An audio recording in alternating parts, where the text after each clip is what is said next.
What were your thoughts? How do you think this is going to go? Because Lala Kent recently came out and said, you thought we were on 100 when the reunion first started. Wait until you see when Raquel comes out.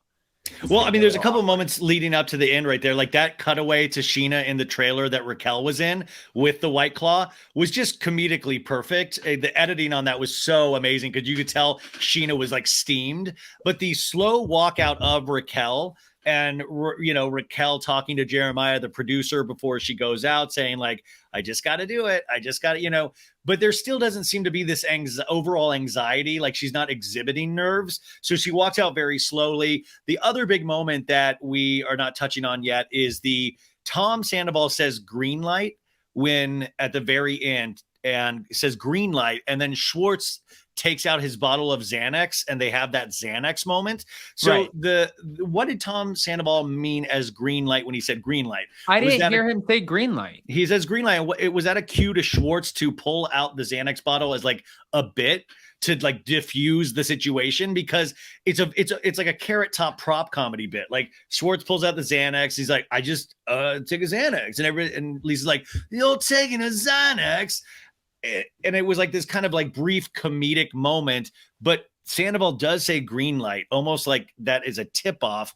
Go back and watch it, see what you guys think. I don't want to be conspiratorial, but it does seem interesting that happened right when they're bringing Raquel out, and it kind of throws off. And if we do think Tom Sandoval does prepare or think these things through, that could have been a bit. In fact, this is the other thing. This is how much deeply I watch this show now. When you see that clip of next week when Raquel goes, James and Lala can't speak because they fucked each other. They slept with each other. And James is like, I was 21. And Lala like, I wasn't your best friend, ho. If you look at Sandoval on the cutaway, Sandoval is leaned over into Raquel, almost kind of like mouthing words. Like he's like he's in her, like it's like almost like do it, Raquel, do it. Like say what we told you to say. Cause I know that's crazy, but if you look at it, you see Sandoval like leaned over into Raquel's eye line, like almost like he's like, yes, this is what we had talked about. Say the thing about you guys were sleeping together. I didn't even notice that, but I did notice at one point he was sitting there, because I remember when they originally, the rumor was that they didn't have their phones while filming. And there's photos of Sheena and Allie. There's photos of, there's Raquel on her phone while she's sitting in her trailer. And then you see Tom on his phone at the reunion like this. And I was like, who's he texting? Like, almost wondering if he was texting Raquel. But Raquel was watching everything. So Big Apple Girl, yay. Hey, thank you. Dwight Baldwin, reveal threesome happened or... Okay, I'm not saying well, that. By the way, if that second one... I don't think that's the reveal, because if it was, I think that wouldn't air and make television. And I think they would actually never even entertain her coming back to the show. Yeah. So that second one, you got to throw out kind of completely, because when it gets to, it's kind of like the TRO, or once you get law involved, once that happens, the show's like, you can't use her on the show ever again. Like you just wouldn't.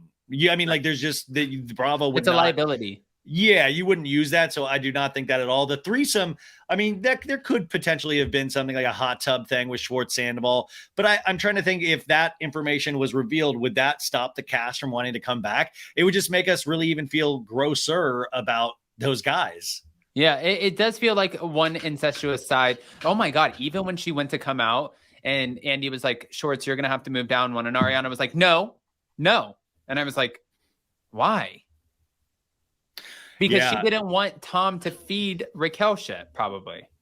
Well, I think that was also, and I think remember, at this point, Ariana hadn't seen tons of she hadn't even seen the finale yet. So remember, she has not seen them together next side by side as a couple. So from my understanding, what I had heard is that Ariana did request for them not to sit together, and they ignored that request or tried, and that was very upsetting, because I think she visually didn't want to see that across from her. Yeah. Oh, that makes because of this. I mean, because remember, this was a real relationship, and this is very this is very triggering in so many ways. Yeah. Nicolati said, on the Peacock version, Sandoval was screaming at Ariana and called her a motherfucker. And Lisa said, did you just call her a motherfucker? Yeah. Did you just call her a motherfucker, Sandoval?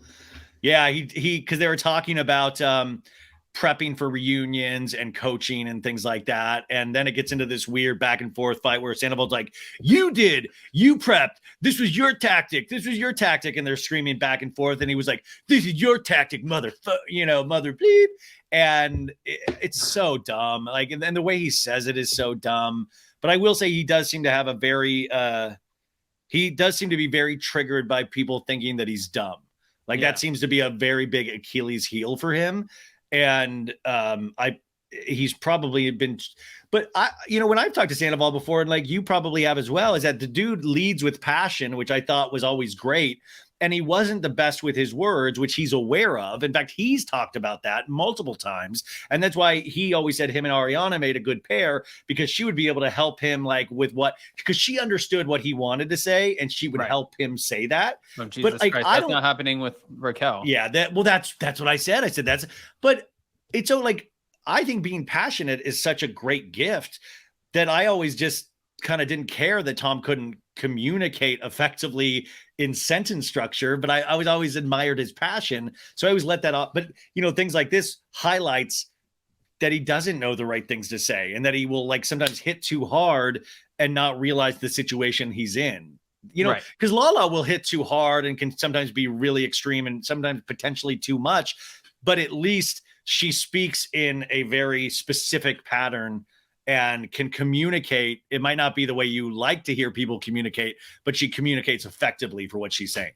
No, I mean, yeah. And just like when Lisa said to her on last night's episode, she's like, Lala, we like this side of you. We don't always want to see the aggressive side. And I'm like, I don't know what you're talking about, but she is not coming off that aggressive ass side. She does not want you guys to see her with her walls down. It's not happening. Yeah, I mean, which I understand, but also, the Lisa of it all we'll have to talk about after the third reunion. But, Lisa. Okay, well, Ryan, what are you looking forward to when it comes to part 3 of the reunion? I'm looking forward to it being over. I am looking forward to the very last scene. No, this has been mentally exhausting for a lot of us, even though it's been one of the best seasons of reality television ever. I'm looking forward to getting some distance on this and to really, but yeah, of course, I'm looking forward to see what Raquel says. But as I've said, for the last month, don't expect much. You're not going to get much. So temper your expectations.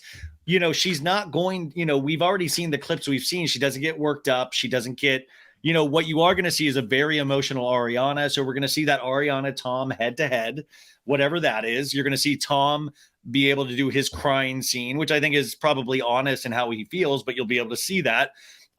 You potentially will see whatever this reveal is, which I'm excited to see it, but they've built it up so much now that I'm scared we will be, disappointed. So just temper your expectations. But overall, I'm just very excited that that they really stuck the landing. Like they're going to end this. Of course, then we have the Secrets Revealed episode the next week, which that's my question. Is the reveal going to be on the Secrets Revealed episode, or is it going to be in the third part of the reunion? I think they literally have Secrets Revealed. Yeah, I think it's the third part of the reunion. I think it's the last 5 minutes, like Jen Molster said. Yeah, I mean, yeah, exactly. Yeah, and then they had that Bravo preview of like, you're not going to believe the last 5 minutes when they were already doing the trailer for next week. So I'm looking forward to all of those things. And, that unfortunately with these middle reunions, it's hard because it would just be so easy and nice if they just, did an hour and a half on part 1 and an hour and a half on part 2 and just call it a day. But, it's money, guys. Like it's like you're selling advertising, this is making really, really good money. So of course they're going to drag this out. And to that point, thank God they didn't do a 4-part like Beverly Hills does. Thank God they're ending it when they are, because there is so much footage on that floor